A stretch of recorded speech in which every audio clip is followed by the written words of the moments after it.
welcome to the shop. Today I want to talk to you about how I sharpen my turning tools on a regular basis. So if you come on over, I'll show you how to do that. So this has two wheels on it. It has our main grinding wheel, which can be either surfaced for a rough grind or a medium grind, and then a leather wheel for the smooth polishing of the edge. So this is the first step and the second step. If you're sharpening your tool on a regular basis, you'll use the medium grind because it'll be just a tune-up of the tool. Whereas if you really hack up the edge, you'll have to go to a coarser grind and then go down to the medium and then the super fine. So because I sharpen on a regular basis, I just tune them up. It takes about 10 minutes maximum by the time I set up and get through the process. So it's a very straightforward, but that's basically, I'll use the medium grind and the fine grind, the finish, to sharpen. And this is how I start. I'll take my turning tool, and on the edge, I'll just take a black marker, and I'm going to color in the whole surface of what I want to sharpen. And what this does is it gives me a visual of what has been sharpened and what has not been sharpened. If you don't color it in and take off the ink, you'll never know what's been sharpened. So this allows an even sharpening of the tool itself. So there I've got it marked, and then we'll take this and put this into the jig to sharpen that.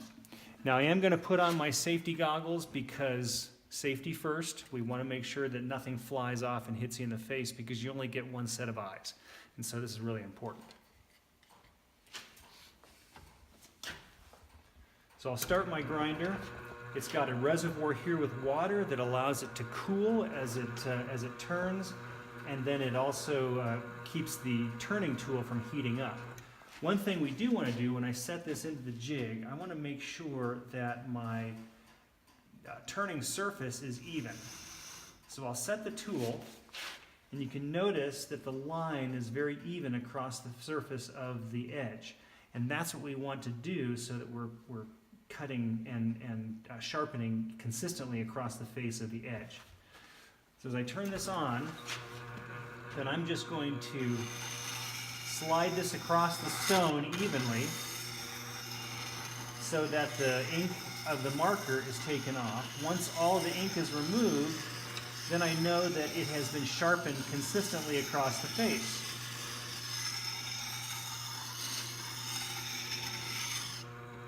And just like that, you can see that all the ink has been removed, except in that one corner. And we move it back and forth across the stone so the stone wears evenly. And that's very important. Once I get all that removed, I can remove the guide and flip it over so that I have the same pressure on the super fine side. Turn it back on. This leather wheel has a little bit of oil on it just to keep it act as a lubricant.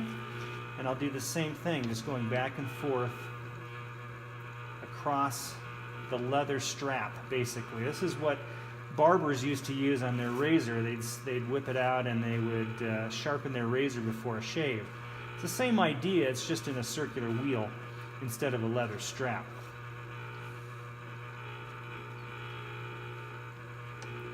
Now that I've got the surface done, I also want to do the inside, and that's what this little part is for. And I'll just gently rotate that around the inside surface of the cutting edge, and then finish up again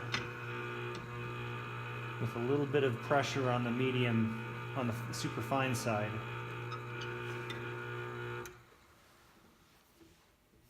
And there I have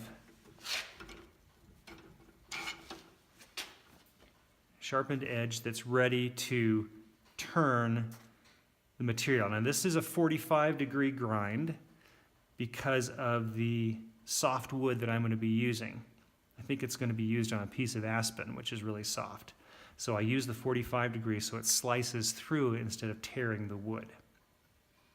So that's how I sharpen my turning tools.